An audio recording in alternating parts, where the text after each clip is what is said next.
Pemba in the spotlight. Mwinyi promises fortune.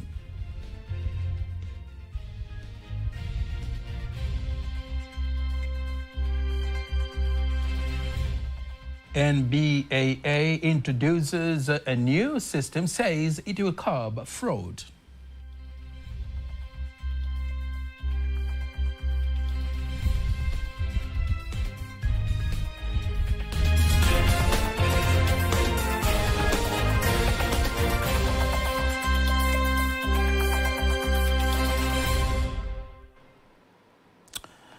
Good evening. Thank you very much for joining us. My name is Nasa Kingo. Just a reminder, you can also follow us live via our YouTube channel, TVC Online, and also get all the latest news through our Instagram, Facebook, and X pages at TVC Online.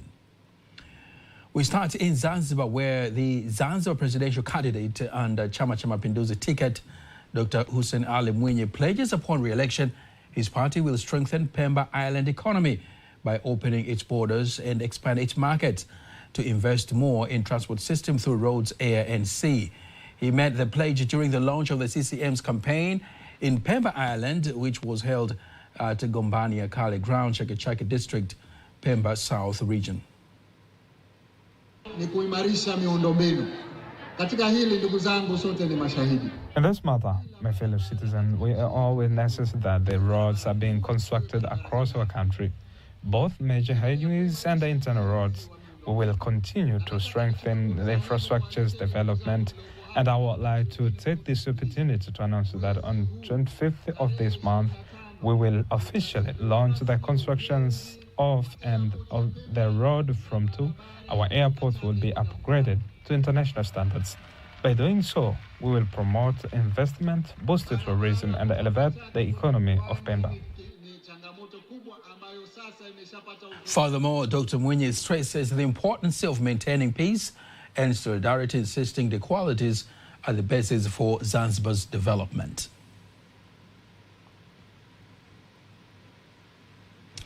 The presidential running mate for the ruling Chama cha Mapinduzi CCM, Ambassador Dr. Emmanuel Nchimbi, says his party's ambition in the next 5 years, if elected, is to head the government, will include it to ensure improvement of rural road infrastructure, enhancing connectivity to enable farmers reach markets more conveniently. He made the pledge while in a small town of Soni in the Bumbuli constituency, Lushoto district, emphasizing how the party will accelerate the construction of roads which are important for reliable fruit market.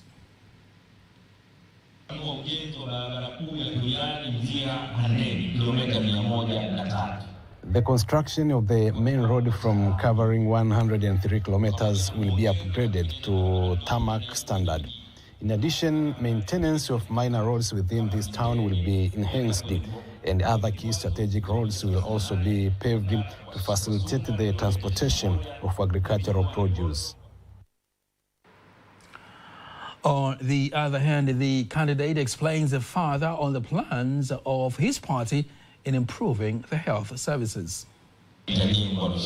5 new health centers will be built in, along with the 6 new dispensaries. Our district hospital will be upgraded with new buildings, and for the first time, it will have an ICU building capable of accommodating 15 patients. The presidential running mate for the ruling Chama cha Mapinduzi CCM continues with campaigns in the Tanga region. The National Board of Accountants and Auditors of Tanzania says NBAA verification number digital system they have introduced aims to collect, verify, and manage audited financial information, enhancing transparency, efficiency, and the accuracy of financial reports.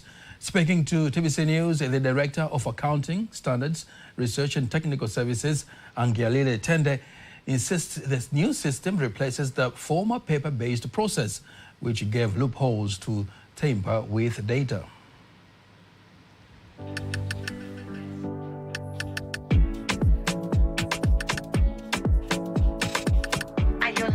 It is a high-level power table celebration organized by Women in Diplomacy in collaboration with the South African.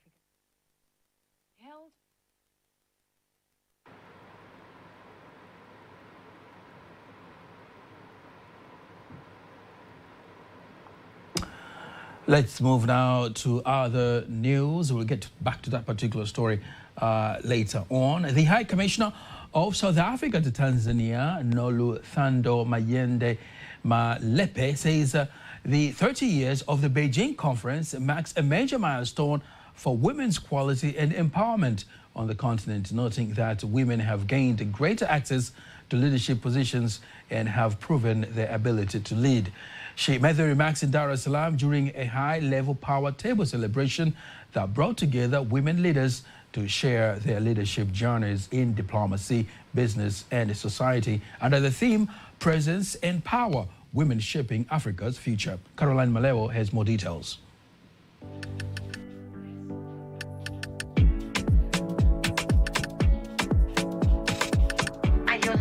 It is a high-level power table celebration organized by Women in Diplomacy in collaboration with the South African High Commission, held to mark Women's Month and to honor more than 20,000 women who marched to the Union Building on August 9th, 1956, protesting against the oppressive apartheid laws in South Africa.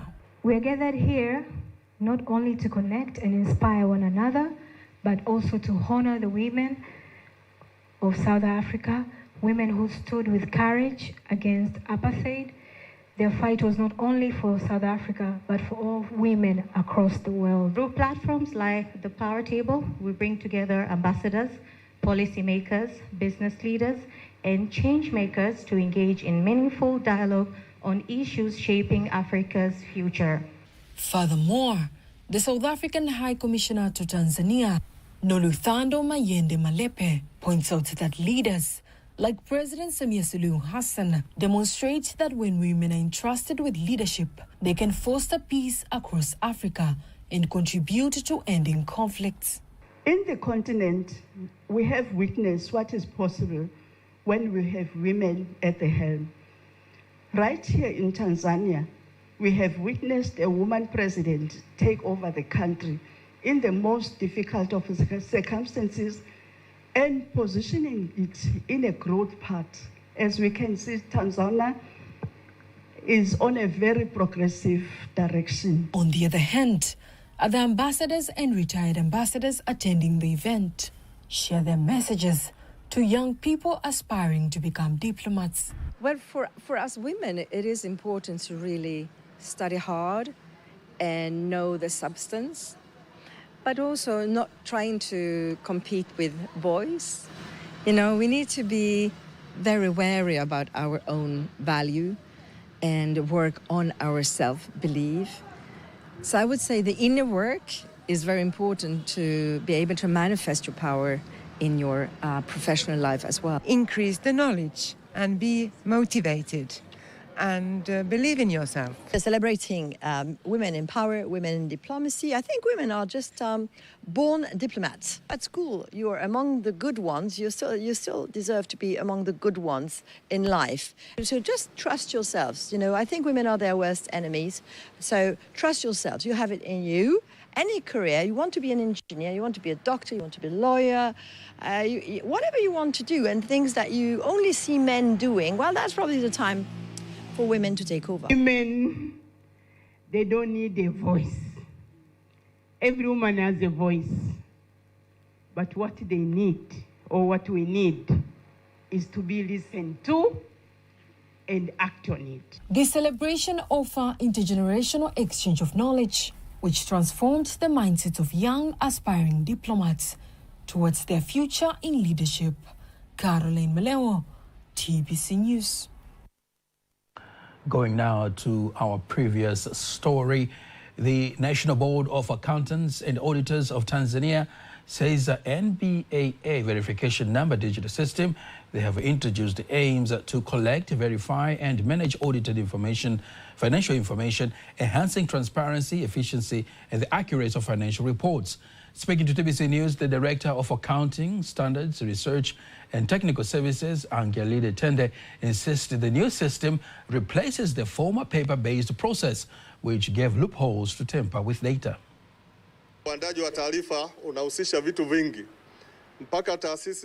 The preparation of financial statements involves many processes, When an auditor decided that an institution deserves an adverse opinion, it means that there are numerous irregularities that have occurred.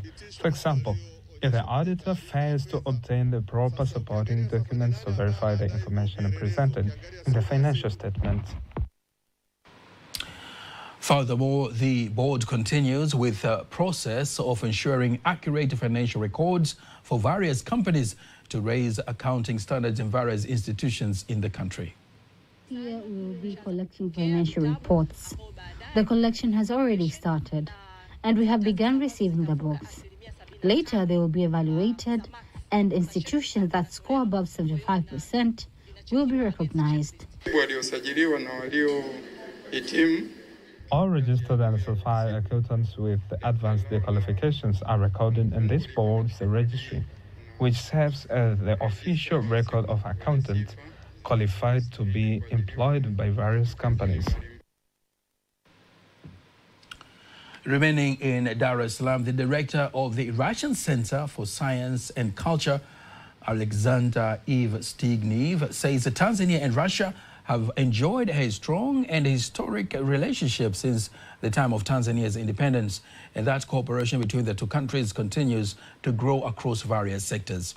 He made that remarks in Dar es Salaam during the official launch of the application window for the year 2020-2026 Russian government scholarship program, an initiative that offers Tanzanian students an opportunity to pursue bachelor's, master's and PhD degrees at top universities in Russia. He further adds that the scholarship program reflects Russian government's commitment to supporting the education sector in Tanzania, and that this year the number of available scholarships have increased from 90 to 150.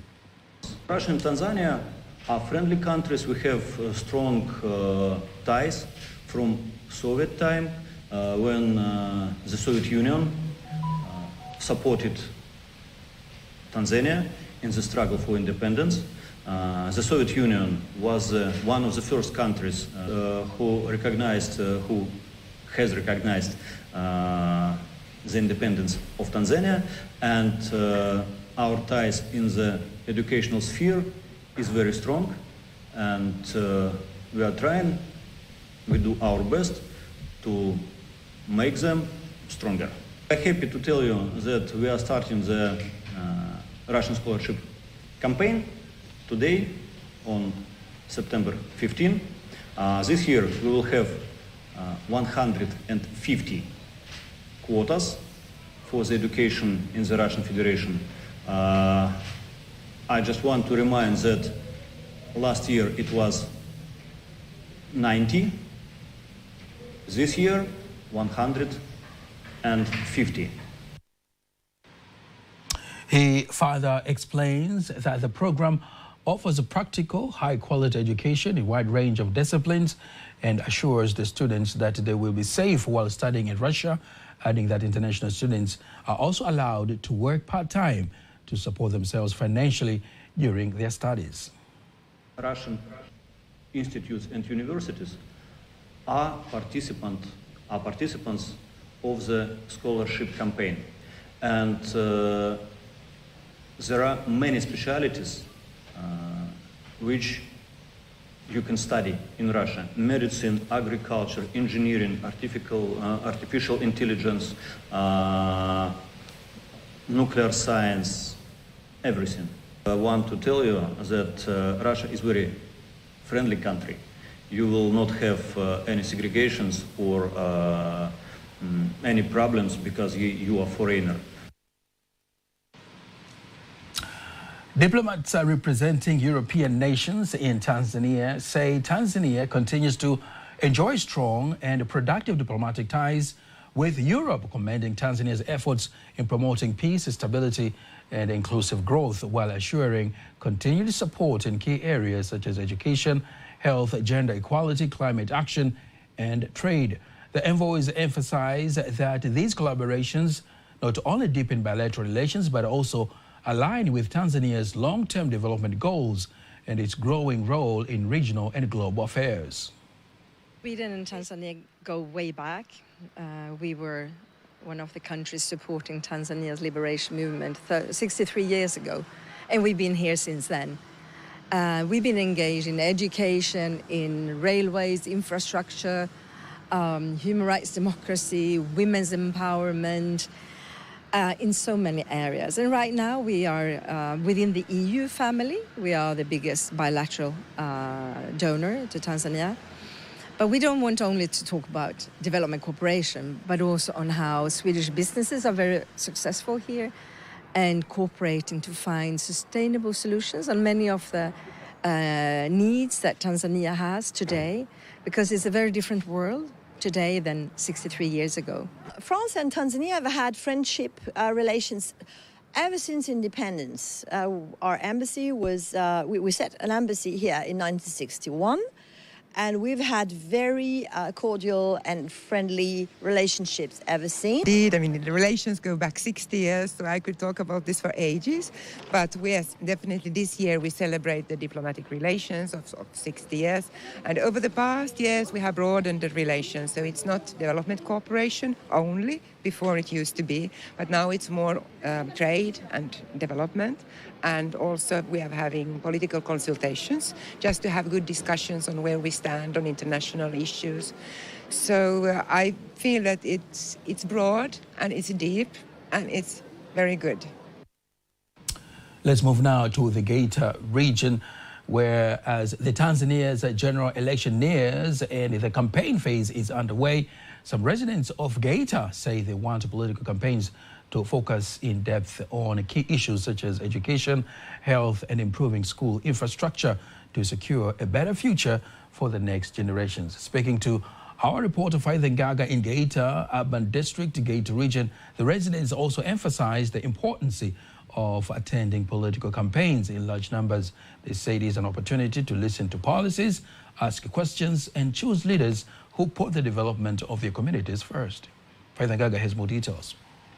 Political campaigns are an essential pillar of the electoral process. They give candidates and parties a chance to present their policies, plans, and visions to the public. During this period, voters listen to arguments, weigh development priorities, and decide on leaders who they believe can improve the lives of their communities. Everyone knows who they want to elect as a leader. Others may not be vocal about the political party they support, but everyone knows who they want. So, if you don't attend the campaigns, then how will you be able to decide the right candidate to vote for?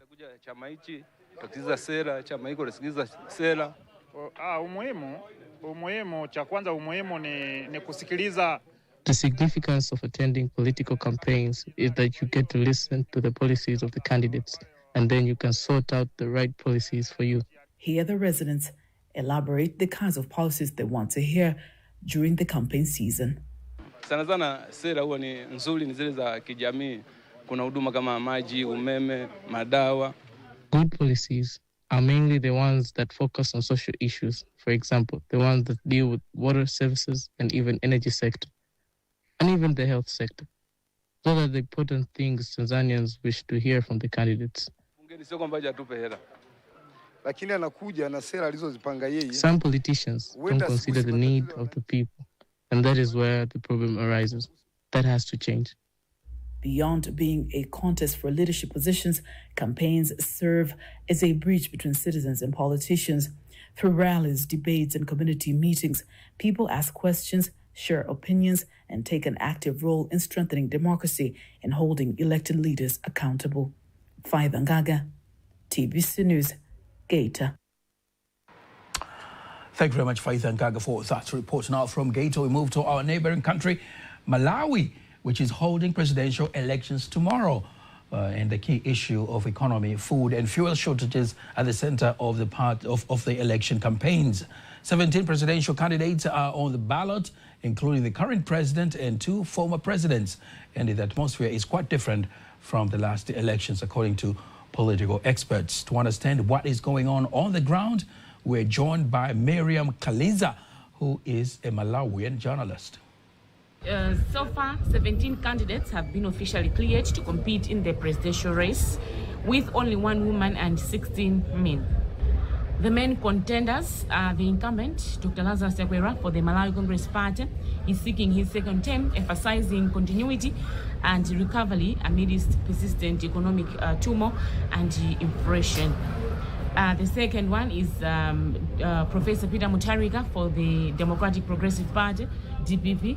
He's a former president. He's campaigning on restoring economic stability and infrastructure gains from his previous tenure, and he's rejecting corruption allegations. The third one is Dr. Joyce Banda for the People's Party. He's also a former president. He's running again with a focus on women's empowerment and social protection, though she's still tied to the legacy of Cashgate scandal. She denies involvement in. The fourth one is Dalito Kabambe for the UTM. He's a former central bank governor, running to offer new economic reform, monetary stability, and technocratic alternative to the status quo. All the best to Malawi, and don't miss TBC News tomorrow, as we'll be bringing you all the latest from Malawi. Acting U.S. Ambassador to Tanzania, Andrew Lenz, has met and held talks with the Secretary General of the East African Community. The two held discussions on various issues, including economic growth in the agricultural, tourism, agricultural technologies, and health sectors, with a focus on investments made by U.S. citizens, outlining plans to continue strengthening cooperation between the United States and Tanzania with the aim of boosting region's economy. To this region, but also the country's GDP, to continued investment and economic growth.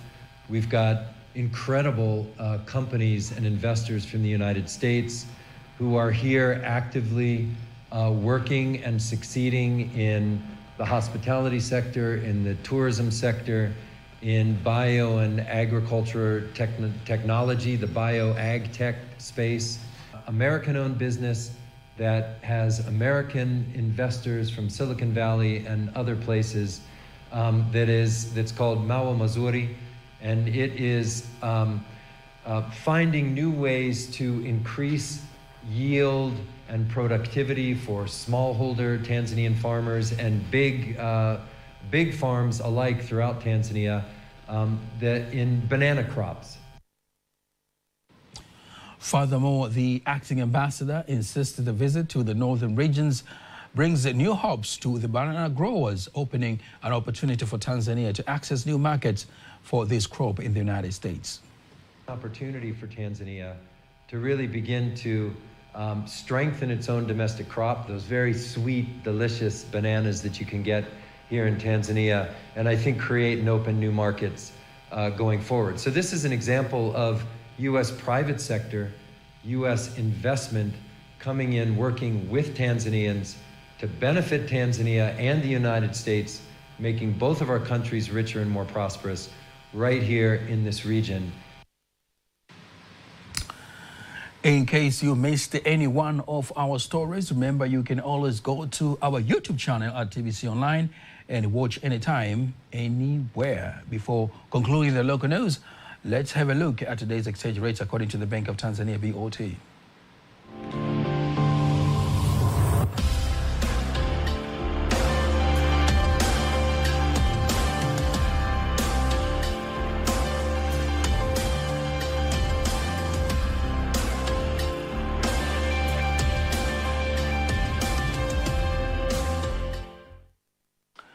Don't miss TBC News every weekday to know all the latest in exchange rate. Sports News is up next.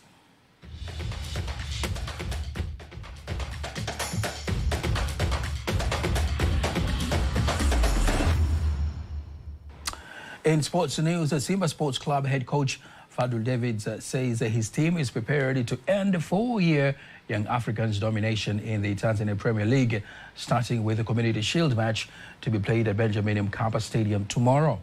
Speaking ahead of the Titanic clash, the head coach believes that he has a strong squad capable to challenge Young Africans and other teams in the league, while Young Africans head coach says his players are ready for the encounter. It's very close, and you can see what we are building. You can see last season the steps we've taken, and I think this season we will take even more steps closer to that dominance to lift Simba up once again. As I often say, when you have a game like that with two good teams, with two good midfield areas, it's who produces the best work, who's the most organized, who has the best approach, and we'll do what we need to do to make sure it's us. Young Africans and Simba Sports Club are playing tomorrow for the Community Shield, signaling the kickoff of Tanzania Premier League new season 2025-2026. Former marathon champion Juma Ikenga says Alphonse Simbu Marathon golden medals won at World Athletics Championships 2025 should be honored by the nation. Speaking to TBC News in Dar es Salaam, Ikenga admits that to win a gold medal at World Athletic Championship, it is like a team winning FIFA World Cup, and that it should be valued. Medali ya dhahabu ambayo Felix Simbu ameileta. This medal should be honored. Winning this medal at World Athletics is like winning the FIFA World Cup. And this is the first time for Tanzanians to win a gold medal. We have to celebrate as a nation. Gold medalist Alphonse Simbu will get cash of $70 million equals to 170 million Tanzanian shillings after setting a record of 3 seconds, finishing against the German Petros. Simbu becomes the first ever world champion from Tanzania when he claimed the marathon gold at the 2025 World Athletics Championships. And that's the sports news. Now, before we conclude the news bulletin for tonight, let's take a look at the weather forecast for the next 24 hours. Hello there, this is 24 hours weather forecast from Tanzania Meteorological Authority. Starting from tonight, 9 p.m. For tonight, the entire country is expected to be dry, and cooler temperatures are still expected over most parts of the country, especially over southwestern highlands, of which the lowest minimum temperature is expected to reach 10 degrees centigrade over Njombe region. And for tomorrow, wind is expected to flow at the speed of 20 kilometers per hour over Lake Victoria, Lake Tanganyika, Lake Rukwa, Lake Nyasa, and the entire coast. The state of the lake and the state of the sea is expected to be slight. And now let us see of the weather details, and this is what we expect for tomorrow. Over Lake Victoria Basin, we expect partly cloud condition, thunder showers over a few areas, and sun periods. And for the remaining parts of the country, we expect partly cloud condition and sun periods. Now let us take a look of the next 4 days weather forecast. For Dar es Salaam, we expect rain showers and light rain. Dodoma, we expect sun periods. Mbeya, we expect sun periods. Mwanza, we expect partly cloud condition and thunder showers over a few areas. Kilimanjaro, we expect sun periods. Morogoro, we expect rain showers and light rain. Arusha, we expect sun periods. And that's all for today. Make sure to catch up again tomorrow. From Tanzania Meteorological Authority, my name is Mariam Fares. Bye-bye. That is all we have for tonight. Don't miss our next bulletin in Kiswahili at 11 p.m. On behalf of the whole team, I am Nasa King. We wish you a good night and a constructive week ahead.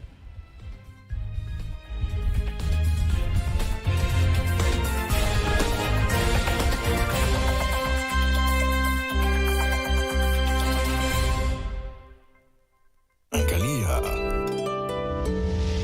TBC1, ukweli na uhakika.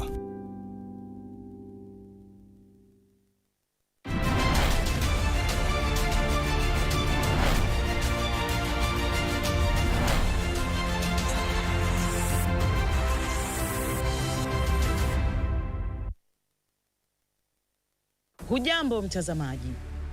Karibu katika makala maalum ya kilimo na umwagiliaji. Mwenyeji wako naitwa Agnes Mbapu. Katika makala haya maalum leo hii tunaimulika Tume ya Taifa ya Umwagiliaji yenye jukumu kubwa la kuratibu, kuendeleza na kusimamia maendeleo ya sekta ya umwagiliaji.